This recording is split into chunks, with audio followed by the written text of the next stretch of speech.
Aqui no estúdio, nós estamos recebendo a partir de agora o ex-deputado federal, ex-presidente da Embratur, uma das figuras mais conhecidas do cenário político brasileiro nos últimos anos, Marcelo Freixo, que também é escritor, também é palestrante, e está em Teresina hoje para o lançamento do seu novo livro, intitulado Viver é Perigoso. É uma obra que aborda a trajetória política e os bastidores da segurança pública no Rio de Janeiro, né? O ex-deputado Marcelo Freixo se tornou uma figura conhecida nacionalmente, ainda enquanto deputado estadual, no combate às milícias, né, que atuavam no Rio de Janeiro. É uma atuação que se tornou até inspiração para alguns filmes, né? Quem não lembra lá do Tropa de Elite 2, né? Aquele filme que tratava da atuação das milícias enfim, né? E aí o ex-deputado está aqui conosco para trazer um pouco dessa obra que conta os bastidores, né? Desse debate sobre a política de segurança pública no Rio de Janeiro e no Brasil e os desafios, inclusive, viu, da atuação do Marcelo Freixo na negociação dentro de presídios, a luta pelos direitos humanos, enfim, é uma espécie de biografia de um recorte, né, da vida dessa importante figura da política brasileira que nós temos o prazer de receber hoje. Seja bem-vindo, deputado. Posso chamá-lo assim de deputado até pela deferência. Bom dia. Bom dia, Nathanael. Obrigado, Chico, João. Bom dia. Obrigado aqui pela acolhida. Bom dia a todos que nos escutam. Prazer estar aqui. Obrigado pelo convite. Eu tenho um carinho muito grande por essa terra, porque convivi com muita gente boa daqui lá no parlamento. E a gente está lançando um livro que não foi simples fazer, porque quando você para falar um pouco do que você viveu, você também revive um pouco a partir de uma outra perspectiva, né? E como eu vivi de forma muito intensa o Rio de Janeiro é um lugar muito complexo, né? E um lugar muito importante para o Brasil, uma imagem muito forte do Brasil no mundo. Então, eu fiquei 4 anos, o livro é meu e do Bruno Paz Manso. Bruno Paz Manso foi o que escreveu República das Milícias, é um grande escritor, é uma grande figura na hora de pensar a segurança pública no Brasil. Eu acho que os desafios da segurança no Rio são desafios nacionais, né? A milícia que começa no Rio hoje é uma ameaça que está em vários lugares do Brasil.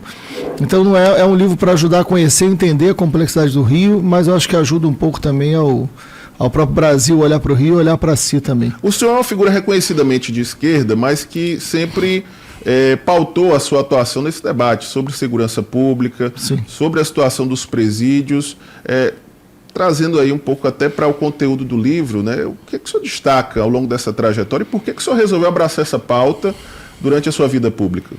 Primeiro, não foi algo planejado. Meu sonho, Nathanael, era ser professor. Eu sou filho de pai e mãe muito humildes. Meu pai foi camelô, vendedor de fruta com 8 anos de idade, foi padeiro com 13. Então eu venho de um lugar muito, muito humilde. Meu pai depois virou inspetor de colégio, aquele cara que fica no pátio botando aluno para dentro de sala, né? Geralmente um cara muito chato, né? E minha mãe virou secretária de colégio público. Então os dois eram pessoas muito simples, com baixíssima escolaridade, mas que trabalhavam em escola. Então o universo do trabalho lá em casa era escola. Então eu sempre, desde muito pequeno, quis ser professor. Só que eu vivi numa área de periferia. Eu nasci em São Gonçalo, uma cidade da região metropolitana do Rio, e fui com 3 anos de idade para Niterói, que é uma cidade vizinha, onde tem a ponte Rio-Niterói mais conhecida. E eu vivi dos 3 anos até os 40 anos de idade na periferia, num bairro de periferia em Niterói, onde eu convivi muito com a situação de crescente do tráfico, da violência, né? Perdi amigos muito jovens para a situação do tráfico. Então, a violência sempre esteve presente pela minha situação social e econômica, né? Quando eu fui dar aula, eu acabei tendo uma oportunidade, com muito novinho, com 22 anos, de dar aula dentro das prisões no Rio. O primeiro convite que eu recebi para ser professor, eu estava fazendo faculdade, eu consegui entrar na universidade, e aí eu fui dar aula dentro de presídio. Quando eu fui dar aula dentro de presídio, imagina com 22 anos você dar aula dentro de um presídio. É uma curva de aprendizagem muito grande, porque eu era o mais novo. Os presos eram todos mais velhos do que eu, né? Então eu fui achando que eu ia ensinar história. Quando eu cheguei lá, os presos não sabiam ler, não sabiam escrever. Eu fui fazer um curso de alfabetização de adultos para alfabetizar dentro da prisão. Então foi uma grande escola como professor e uma grande escola também como formação humana para mim, né? Entender o que era esse mundo do sistema prisional, entender aquelas vidas que estavam ali. Eu não era juiz, eu não era promotor, eu não era advogado, então eu não misturava a minha função de professor com nenhuma outra função que existia dentro da prisão, né? E foi uma escola muito forte na minha vida. Isso tudo está no livro, um pouco do... E depois eu acabei negociando, porque eu virei professor de várias unidades, depois virei presidente frente do Conselho da Comunidade, que é um conselho que fiscaliza as prisões, e foi num período, início dos anos 2000, com muita rebelião. E aí eu era chamado pelo BOP é o Batalhão de Operações Especiais do Rio, que são os negociadores profissionais, são muito competentes, inclusive. Eu era chamado pelo BOP para negociar as rebeliões, para tirar os reféns com vida, que foi uma experiência muito dura, mas muito, muito forte na minha vida também está no livro isso. Deputado, a pauta da segurança pública é um tema que, obviamente, sempre vai ser muito importante nas eleições nacionais, e a gente vive esse ambiente meio que polarizado hoje no nosso país, né? Esse debate esquerda-direita, que são dois setores ali, dois grupos políticos que têm um olhar diferente sobre essa pauta da segurança pública.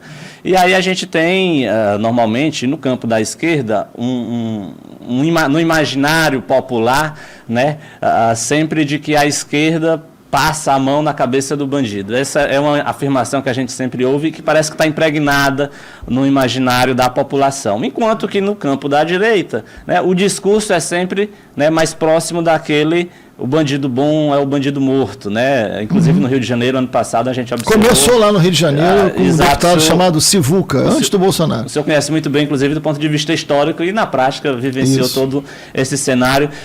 Qual é a dificuldade, vamos chamar assim, para o campo da esquerda dialogar com a sociedade, defendendo, né, as suas pautas da segurança pública, as pautas que esse campo defende na área da segurança pública? Claro, eu acho que a dificuldade maior com a segurança pública, quem tem não é a direita nem a esquerda, é o povo, né? Quem tem dificuldade com segurança pública é o povo. O povo é que tem dificuldade, não é a direita e a esquerda. A direita e a esquerda fazem disputa política, e eu acho que sobre a segurança, assim como sobre a educação, sobre saúde, a gente deveria pensar nas pessoas, né, e não em narrativa para ver quem convence mais gente daquilo que você está falando, que não necessariamente até você está convicto do que está dizendo. A gente tem que fazer um debate sobre eficiência. O debate não é de direita, o debate não é de esquerda. O debate é sobre eficiência, né? O que é eficiente? O que muda a vida das pessoas? O que faz? O que as pessoas querem hoje é previsibilidade. Eu quero que o meu filho que sai de casa para ir para a escola, ele volte com segurança, né? Eu quero que no bairro onde meu filho brinque tenha segurança. Eu quero que ele não tenha risco de qualquer problema. Minha filha, meu filho, é isso que as pessoas querem segurança porque para eu ter direito à saúde, para eu ter direito à educação, para eu ter direito a transporte, eu tenho que estar vivo. Essa é uma questão central, né? E para eu estar vivo, eu tenho que ter política pública para isso. Então você tem que ter todo um trabalho sobre as polícias, para que você possa ter uma polícia mais eficiente, para você possa ter uma polícia que... O debate sobre a segurança é um debate de legalidade, porque a sociedade ela fica muito perdida quando o debate sai da legalidade. Existe uma coisa no país chamada Constituição. A Constituição brasileira é o que rege o que a gente pode e o que a gente não pode.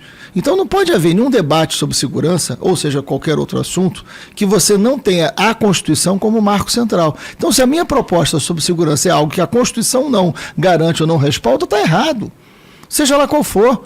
Então é eficiência. O que é eficiente? Como é que eu reduzo a violência? E não pode ser um papel só da polícia. É injusto com a polícia fazer com que só a polícia seja responsável pela segurança. Por exemplo, existe uma questão muito central hoje no Rio de Janeiro, e não só no Rio, em vários outros lugares, que é o domínio de território pelo crime organizado. Não é isso? Seja no caso do Rio, seja pelo tráfico ou seja pela milícia, né? Eu não vou falar de outros lugares onde vocês conhecem mais do que eu, então obviamente eu falo de onde eu conheço bem. O Rio você tem territórios dominados pelo tráfico, por facções do tráfico, e pela milícia. Esses territórios dominados por esses grupos armados e grupos violentos, tanto o tráfico quanto a milícia, eles submetem a população e eu te garanto, não há nenhuma favela do Rio de Janeiro que o número de traficantes ou de milicianos ultrapasse 1% dos moradores. 1% dos moradores. Então você está falando de um poder tirânico que submete 99% daquelas pessoas a algo que a Constituição não prevê. É disso que a gente está falando. Se o Estado vai enfrentar este crime, tem que retomar território.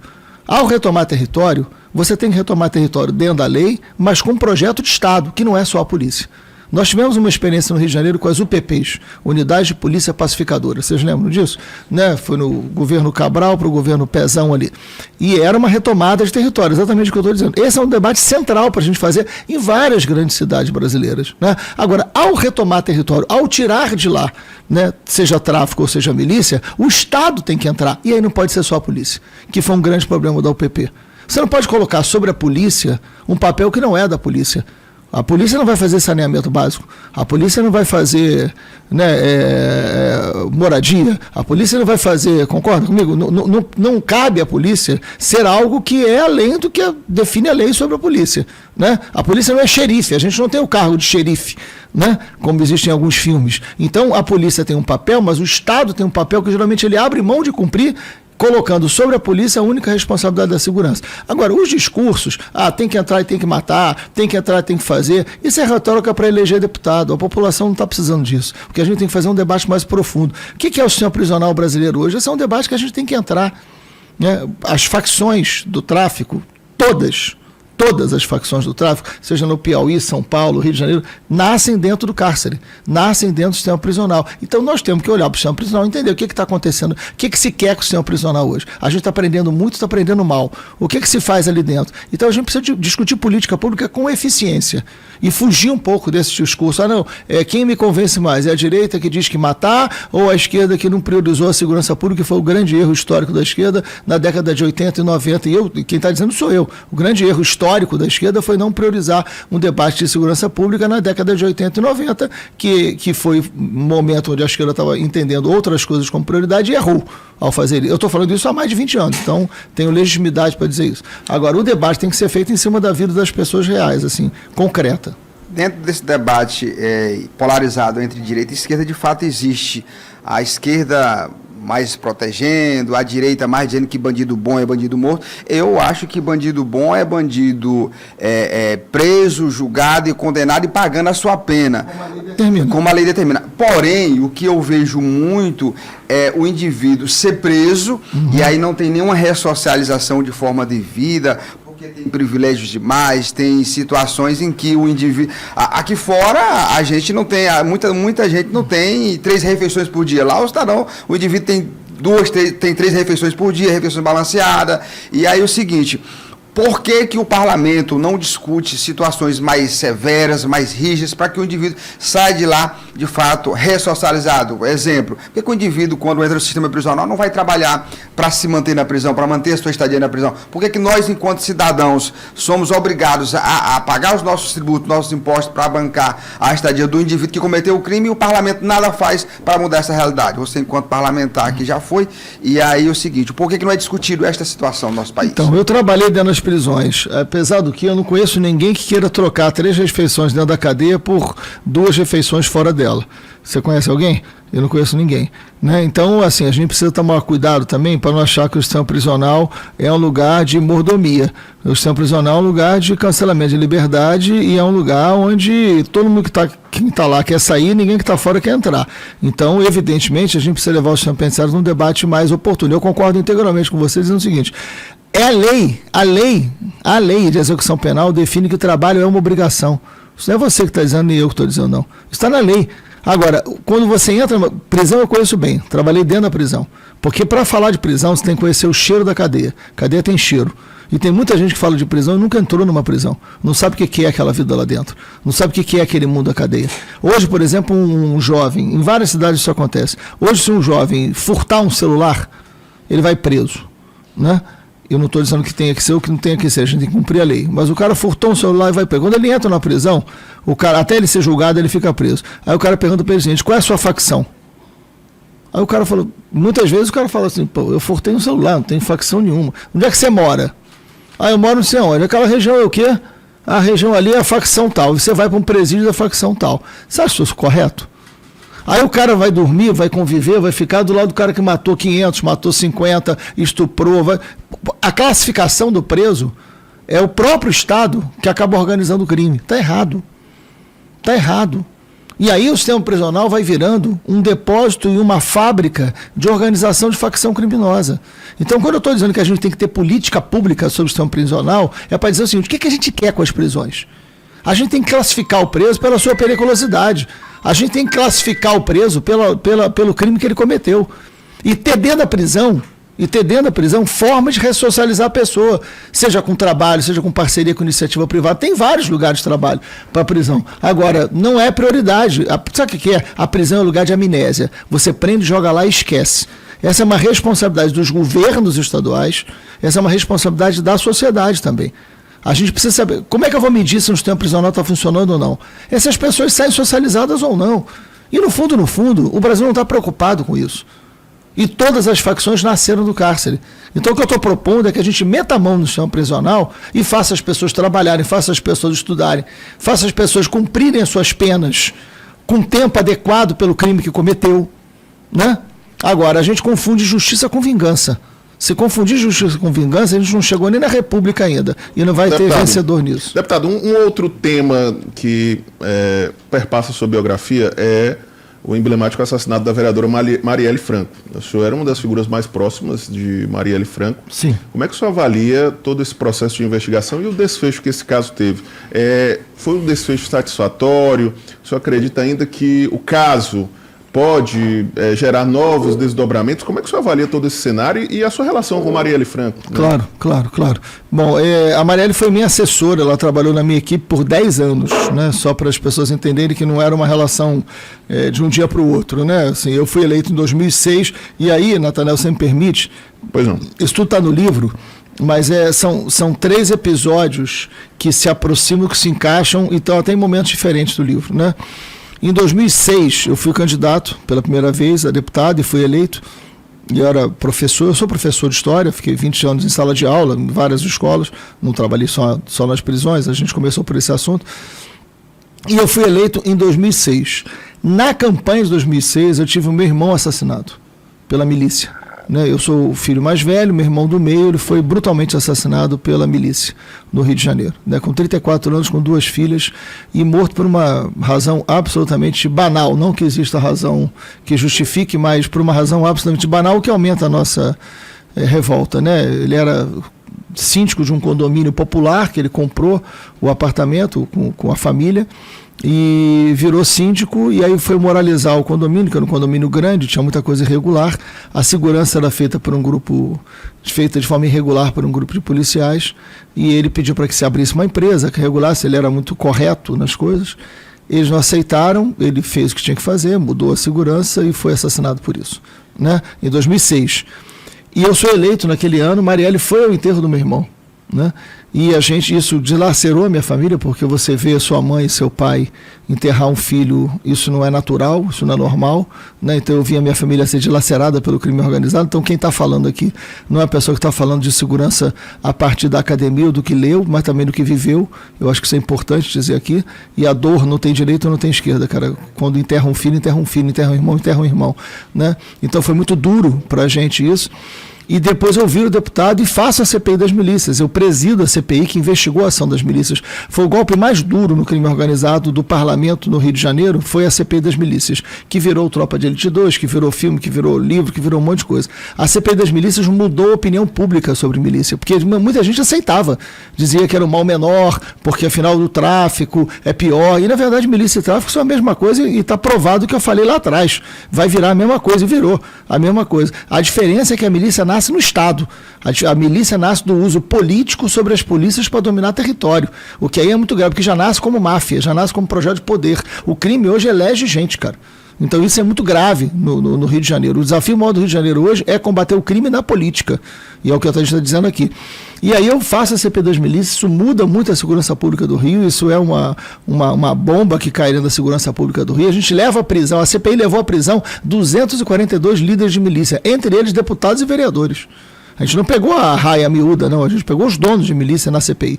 Eu fiz um trabalho junto com a polícia, junto com o Ministério Público, junto com a polícia especializada, que era a Draco. A gente montou uma força-tarefa e a gente foi para dentro do crime organizado e deu efeito. A minha vida ficou complicada depois disso, mas era o preço. Eu tinha um irmão, eu tinha uma família dilacerada do outro lado. A Marielle acompanhou tudo isso, trabalhou 10 anos comigo, 10 anos do meu lado. E era uma amiga pessoal que eu tinha, né? Não era só uma amiga de trabalho. 10 anos depois, ela começou em 2006, 2016, eu fui candidato a prefeito da cidade do Rio de Janeiro e ela foi eleita vereadora, né, da cidade do Rio de Janeiro. Ela eleita vereadora, assumiu em 2017, um ano de mandato, um grupo de alguma maneira vinculado à milícia, o Rony Less, né, assassina a Marielle, né? Então são 3 episódios, né, a morte do meu irmão, a CPI das milícias e a morte da Marielle, que perpassa aí né, um conjunto de coisas do Rio de Janeiro que eu vivi muito intensamente, né, e muito afetivamente, né, muito forte. A Marielle era uma figura extraordinária, uma liderança muito forte, uma pessoa muito humana. Por exemplo, a Marielle, eu presidia a Comissão de Direitos Humanos, a Marielle coordenava a comissão. Né? Num certo momento da comissão, há muitos anos atrás, a gente começou a fazer um trabalho sobre a garantia dos direitos humanos para os policiais. Isso foi feito por mim e pela Marielle, na Comissão de Direitos Humanos. Como é que a gente garante os direitos humanos dos policiais? Porque morria policial, a família ficava desassistida.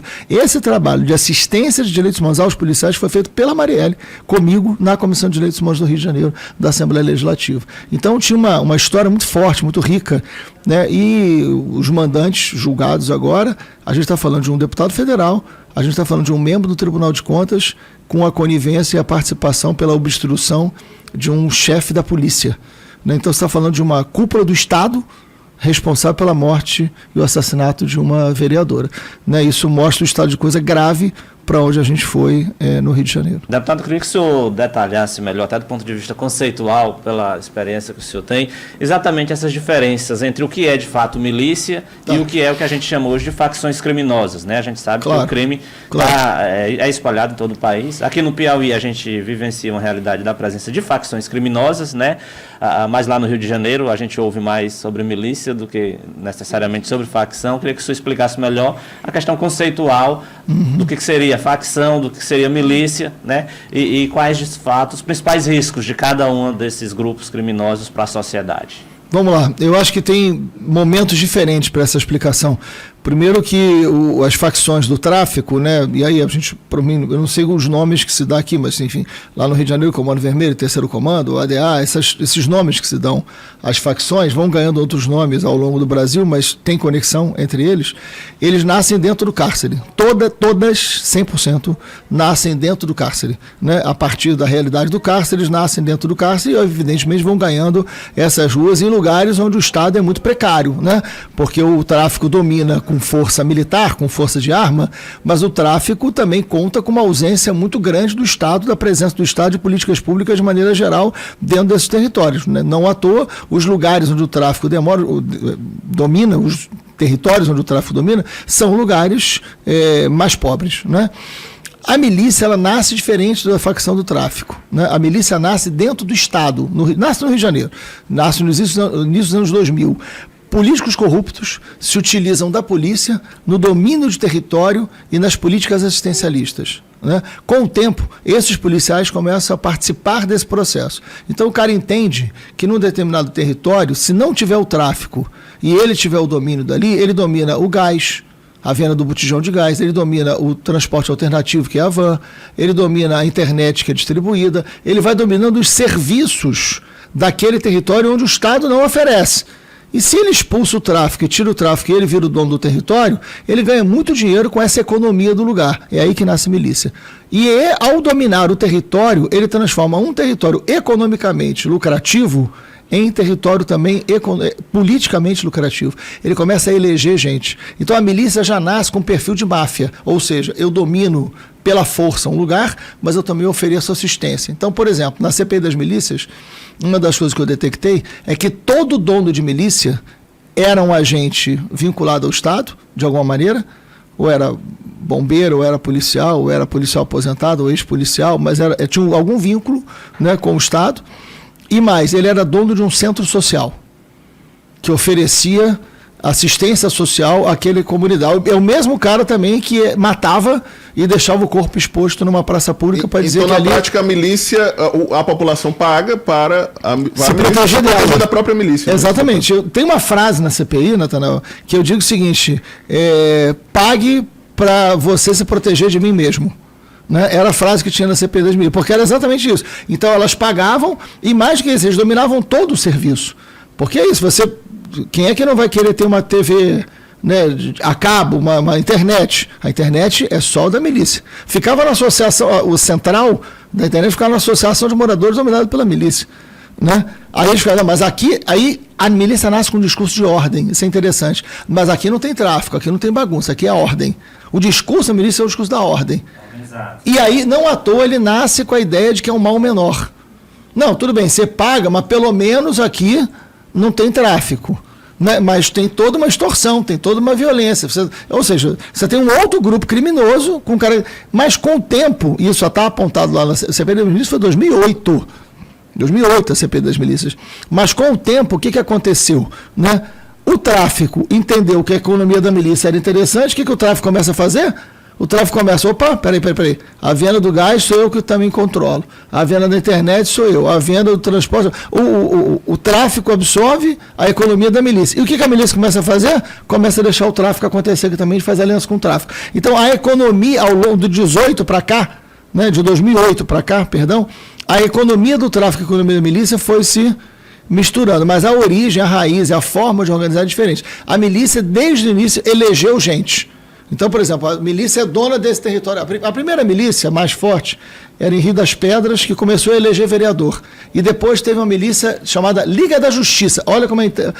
O símbolo era o Batman. Então tinha o símbolo do Batman, vocês estão rindo? Tinha o símbolo do Batman nos muros das casas. E era a Liga da Justiça. Os dois donos, um deputado estadual, policial civil, e um vereador, policial civil. 2 irmãos, donos da milícia Liga da Justiça. Mataram gente que não acaba mais, acabaram presos na CPI das milícias, né? Mas era um discurso de ordem. Era um discurso de ordem do mal menor, etc. e tal. Ao mesmo tempo, ao longo do tempo, eles se misturaram, mas eles já nascem elegendo gente. Ou seja, a milícia é um crime organizado que nasce com um projeto de poder.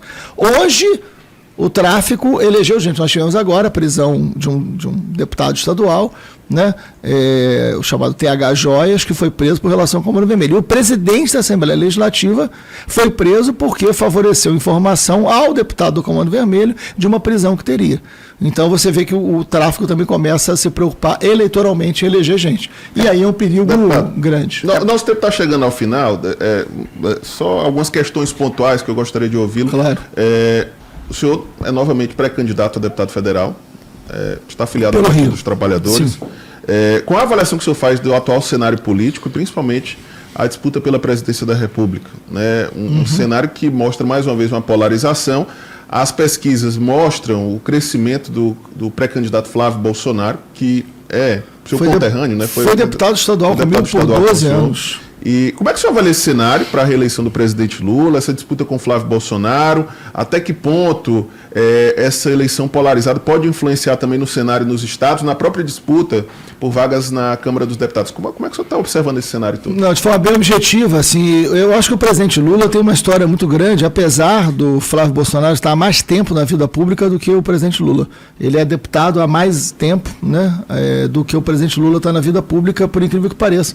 Apesar do presidente Lula ter feito muito mais coisas significativas do que o deputado Flávio Bolsonaro, o Flávio Bolsonaro está há mais tempo na vida pública do que o presidente Lula. Isso causa até estranheza quando eu falo, mas é fato, é só consultar os números. Agora, o presidente Lula é um copo cheio, né? Todo mundo sabe quem é o presidente Lula, o que fez, o que não fez, quais são as críticas, quais são as coisas positivas. O deputado Flávio Bolsonaro é um copo vazio. Esse copo será cheio. Nós vamos encher esse copo, né? A população hoje tem o nome Bolsonaro e tem uma figura que quer se passar como alguém diferente do pai. Mas, por exemplo, da minha convivência, a CPI das milícias foi uma CPI muito importante, reconhecida pela direita, reconhecida por todos os policiais sérios do Rio de Janeiro como um marco da segurança pública. Quando eu apresentei a CPI das milícias, para ser votado no dia, e eu aprovei, só teve 2 votos contrários à instalação da CPI para investigar as milícias. Domingos Brazão, que está preso nesse momento por ser o mandante da morte da Marielle, e Flávio Bolsonaro. Foram os 2 deputados que votaram contra a instalação da CPI das milícias no Rio de Janeiro, né? O Flávio Bolsonaro homenageou, lá no Rio de Janeiro, a medalha Tiradentes, né? A maior comenda do Estado. Homenageou diversos milicianos, entre eles o capitão Adriano, que foi morto na Bahia, que era um dos maiores matadores da história do Rio de Janeiro, dono de milícia, em Rio das Pedras, e o Major Ronald, preso agora também por participar do assassinato da Marielle. Os 2, além de vários outros, homenageados pelo deputado Flávio Bolsonaro. Então, tem muita coisa ainda para as pessoas tomarem conhecimento de quem é quem. A verdade é que o presidente Lula é um copo cheio de informação, de história, e o outro é um copo vazio que será cheio, e aí eu acho que quando os 2 estiverem cheios, a população terá a melhor condição de saber o que é melhor para o Brasil. O senhor projeta uma eleição, mais uma vez, apertada no que diz respeito aos números mesmo, um cenário bem próximo do que aconteceu em 2022? Não há dúvida, acho que o Brasil ainda vive um momento de divisão, de polarização, de muita informação errada, por isso que é tão importante um programa como esse, onde a gente tem transparência, tem compromisso com a verdade. A imprensa não pode nunca perder o compromisso com a verdade e com um bom debate, né, de todos os lados, mas a gente vive hoje uma fábrica de desinformação muito grande pelo Brasil, então, sem dúvida alguma, será uma eleição apertada, será uma eleição difícil e uma eleição das mais importantes da nossa história. O senhor vai ter uma agenda aqui no Teresina relacionada ao turismo, né? Também. O senhor construiu uma carreira toda muito voltada à questão da segurança pública e agora no último governo Lula 3 foi para a área do turismo. Eu queria só entender também um pouco como foi essa transição e o que o senhor vai abordar nessa agenda hoje aqui relacionada ao turismo. É uma agenda feita em parceria com o Sebrae, junto com o Instituto BR. Eu particularmente fui presidente da Embratur, trabalhei muito com o Piauí, na Serra da Capivara, né, no Delta do Parnaíba. Acho que é um destino também importante. O Brasil bateu todos os recordes, nunca se viu tanto turista internacional, porque a Embratur é a promoção do Brasil no mundo, né? Então, só para vocês terem uma ideia, o Brasil no ano de 2025 teve 37% de crescimento de turismo internacional. Foi o país que mais cresceu no mundo. O segundo país foi o Egito, cresceu 20%. Então, o Brasil nunca tinha passado dos 6,5 milhões de turistas. Ano passado, nós chegamos a 9,3 milhões. Então, de fato, a gente colocou o Brasil no mundo. O Brasil, como dizem lá fora, entrou na moda. E o que levou, e aí é que acho que é interessante a gente falar, o que trouxe o mundo para querer conhecer o Brasil? O Brasil tem ótimas praias, mas sempre teve. Né? O Brasil tem um sol incrível, mas sempre teve. O Brasil tem uma gastronomia incrível, mas sempre teve. Né? Na verdade, o mundo descobriu uma coisa chamada cultura brasileira, que está no povo, né? Que está na experiência do povo brasileiro, da forma de acolher, da forma de sorrir, da forma de fazer cultura, da forma de receber, da forma de encontrar. Essa é a grande riqueza. O maior produto de exportação que o Brasil tem é a alegria. A alegria que está no povo e que faz falta no mundo hoje. Então, o mundo inteiro está vindo para cá numa escala crescente. A gente está mantendo os números esse ano de 2026. A gente continua batendo recordes. Provavelmente vão chegar a 10 milhões de turistas internacionais em 26, um marco fora de série, que é muito bom porque gera emprego e renda. Então, o meu debate hoje à tarde, né, que vai ser no auditório da Universidade de Estácio de Sá, né, junto com o Instituto BR e com o Sebrae, é sobre economia criativa. O quanto a gente pode gerar emprego e renda e ter um novo modelo de economia a partir disso. E este é um debate que envolve segurança pública, porque a gente precisa gerar emprego e renda. Então, por exemplo, lá no Rio de Janeiro, tem várias favelas do Rio de Janeiro que a gente tem trabalhado com trabalho de base comunitária. Né? Ou seja, a economia criativa, porque os turistas estão indo para as favelas. Você já deve ter visto aquela coisa do drone na Rocinha, não viu? Sim, viralizou. Né? É uma fila de 2 horas de turistas estrangeiros. Né? O que a gente está fazendo ali? Nessa fila de 2 horas, será que a gente não consegue botar um centro de artesanato ali na Rocinha? Será que a gente não consegue desenvolver um restaurante local?